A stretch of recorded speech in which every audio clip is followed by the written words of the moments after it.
ഇതുവരെ സാധാരണ രാജുവേട്ടൻ family movie ചെയ്തിട്ടുണ്ട്. മൂവി ഗംഭീരമായ മേക്കിംഗ് ആണ്, ഒരു ത്രില്ലിംഗ് ആണ്, ഒരു ബാങ്ക് റോബറി ആയിട്ട് ബന്ധപ്പെട്ട സംഭവമാണ് വരുന്നത്. പിന്നെ നിസാം ബഷീറിന്റെ ഓരോ സിനിമയും മറ്റേ സിനിമയായിട്ട് കണക്ഷൻ ഇല്ലല്ലോ. അതുപോലെ തന്നെ ഈ സിനിമയും കെട്ടിയോളന്റെ മാലാക ആ ഒരു റോഷാക്ക് ആ ഒരു രീതിയിലല്ല, ഇതൊരു റോബറി ആ ഒരു ബേസിലാണ്. പിന്നെ നോബഡി എന്നുള്ള പേര് എന്ന് പറഞ്ഞു കഴിഞ്ഞാൽ ഒരു കോമൺ മാൻ നമ്മുടെ സൊസൈറ്റിയിൽ എന്തൊക്കെയാണ് നേരിടേണ്ടി വരുന്നത്, അപ്പോൾ അതിൽ നിന്ന് എങ്ങനെയാണ് പ്രതികരിക്കുന്നത് എന്നുള്ളതാണ് ഇനി നമ്മൾ കാണാനിരിക്കുന്നത്. പക്ഷെ ഇതുവരെയുള്ള മേക്കിങ്ങിലും പിന്നെ ജെയ്ക്സ് ബിജുവിന്റെ മ്യൂസിക് കംപ്ലീറ്റ് നമ്മളൊരു തിയേറ്റർ വാച്ചിന് വേണ്ടിയുള്ള സ്റ്റഫാണ് മൊത്തം അതിനകത്തുള്ളത്. പിന്നെ വളരെ കുറച്ച് കാസ്റ്റേ ഉള്ളൂ അതിൽ.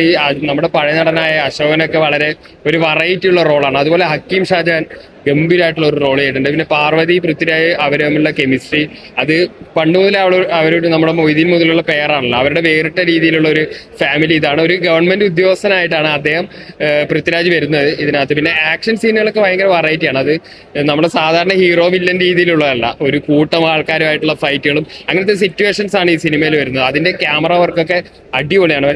പിന്നെ നിസാം ബഷീറിന്റെ സിനിമകൾ ഇഷ്ടപ്പെടുന്നവർ തീർച്ചയായിട്ടും കണ്ടിരിക്കേണ്ടതാണ്. കാരണം ഒരു വേറിട്ട മേക്കിംഗ് ആണ് അദ്ദേഹത്തിന്റെ രീതി. നമ്മൾ സാധാരണ കണ്ടു പരിചയിച്ച രീതികളായിരിക്കില്ല. ആ ഒരു വെറൈറ്റി എന്തായാലും സിനിമ കീപ്പ് ചെയ്തിട്ടുണ്ട്. പൃഥ്വിരാജ് ഖലീഫയ്ക്ക് മുമ്പിലുള്ള ഒരു ആക്ഷൻ, ഇനിയും കൂടുതൽ ആക്ഷൻ ഉണ്ടാവുമെന്ന് തന്നെയാണ് പ്രതീക്ഷിക്കുന്നത്. എനിക്ക് കാണാൻ ഇരിക്കുന്നതേ ഉള്ളൂ, വലിയ വലിയ കളികൾ എനിക്ക് കാണാനിരിക്കുന്ന രീതിയിലാണ് ഇതുവരെ വന്നിരിക്കുന്നത്. ഒരു വെറൈറ്റി പടമാണ്. പൃഥ്വിരാജിന്റെ കുറെ നാൾക്ക് ശേഷം നല്ലൊരു ക്യാരക്ടറോട് കാണിക്കണം. നമ്മൾ ഏറ്റവും വിചാരിക്കാത്തൊരു ക്യാരക്ടറോട് പൃഥ്വിരാജ് തന്നെ. സസ്പെൻസ് ആണ് പടത്തിന്റെ. സസ്പെൻസ് കഴിഞ്ഞല്ല, ഇനിയും സസ്പെൻസ് വരാൻ പോകും. പടം ഫസ്റ്റ് ഹാഫൊക്കെ വെറൈറ്റി ആയിരുന്നു. പോലീസുകാരും എല്ലാം അടിപൊളി. പൃഥ്വിരാജ് എന്ന് പറഞ്ഞാൽ കുറെ നാൾക്ക് ശേഷം പൃഥ്വിരാജിന്റെ ഈ പടം ഇങ്ങനെ ഇറങ്ങി നമുക്ക് നല്ലൊരു ക്യാരക്ടറാണ്, ഒരു വിചിത്രമായ ക്യാരക്ടറാണ് പൃഥ്വിരാജ്. നമ്മൾ എപ്പോഴും കാണുന്ന സിനിമ പോലെയല്ല പൃഥ്വിരാജിന്റെ ഇതിനകത്തുള്ള ക്യാരക്ടർ. ഒരു പ്രത്യേക തന്നെ ക്യാരക്ടറാണ്. പടത്തിലെ എല്ലാം അടിപൊളിയാണ്, സ്റ്റണ്ട് എല്ലാം അടിപൊളിയാണ്. ശരിക്കും പറഞ്ഞാൽ ബാങ്കിനെ അനുഭവിച്ചുള്ള ഒരു മൂവിയാണ്. അപ്പോൾ പടം നല്ല സസ്പെൻസ് ആണ്. ഇനിയുണ്ട് പടത്തിലെ ക്യാരക്ടർ എല്ലാം അടിപൊളിയാണ്. പിള്ളേർ തന്നെ ആ രണ്ട് കൊച്ചുങ്ങൾ നല്ല അടിപൊളിയായിട്ട് അഭിനയിച്ചിട്ടുണ്ട്. രാജുവേട്ടൻ രാജു എന്ന് പറഞ്ഞ ക്യാരക്ടർ ഗംഭീരമാക്കിയിട്ടുണ്ട്. പിന്നെ നമ്മുടെ പാർവതി ആണെങ്കിൽ പാർവതിയുടെ രാജുവേട്ടന്റെ പെർഫോമൻസ് ഗംഭീരമാണ്. ഇതുവരെ സാധാരണ രാജുവേട്ടൻ ഫാമിലി മൂവി ചെയ്തിട്ടുണ്ട്. ഇതൊരു പക്ക ഫാമിലി മൂവിയാണ്. ത്രില്ലിംഗ് ഉണ്ട്, ആക്ഷൻ ഉണ്ട്, സെന്റിമെന്റ്സ് ഉണ്ട്. എന്തായാലും ഒരു ഫീൽ ഗുഡ് മൂവിയാണ്.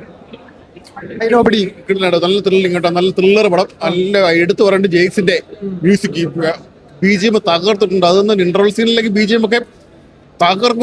റോബിൻ ഹുഡ് പോലത്തെ പടമാണ്. ഒരു നമുക്ക് ഒരു ത്രില്ലർ പടം നല്ല ത്രില്ലിങ്. അതും ഇത് ചെയ്തിട്ടുണ്ട് കേട്ടോ, കണ്ടിന്യൂ ചെയ്തിട്ടുണ്ട്. ഇന്റർവ്യൂ കഴിഞ്ഞ ഇന്റർവ്യൂ വരെ കലക്കി അടിപൊളി, ഭയങ്കര ത്രില്ലായിട്ടാണ് പടം. ഒരു വെറൈറ്റി മേക്കിംഗ് കേട്ടോ. റോഷാക്കിന്റെ ഒക്കെ ആ ഒരു പൃഥ്വിരാജ് കുഴപ്പമില്ല, പാർവതി കുഴപ്പമില്ല, അപ്പോൾ എടുത്തുകൊണ്ട് ആക്ഷൻ കുഴപ്പമില്ല. ആക്ഷൻ നന്നായിട്ട് ആക്ഷൻ നല്ല എടുത്തിട്ടുണ്ട്. ആക്ഷൻ അടിപൊളിയായിട്ട് എടുത്തിട്ടുണ്ട്. നല്ല ചിത്രം. നിസാം ബഷീറിന്റെ മുൻകാല ചിത്രങ്ങളെ പോലെ തന്നെ വളരെ പ്രതീക്ഷയുള്ള ഒരു ചിത്രം തന്നെയാണ് ഈ ഐ നോബഡി. തീർച്ചയായിട്ടും എല്ലാത്തരം പ്രേക്ഷകരെയും തൃപ്തിപ്പെടുത്തുന്നുണ്ട്. അതേപോലെ തന്നെ പൃഥ്വിരാജ് ആയാലും നമ്മുടെ പാർവതി ആയാലും ഹക്കീം ഷായുടെ ഒരു നല്ലൊരു വേഷം, അതേപോലെ എല്ലാവരും നല്ല രീതിയിൽ തന്നെ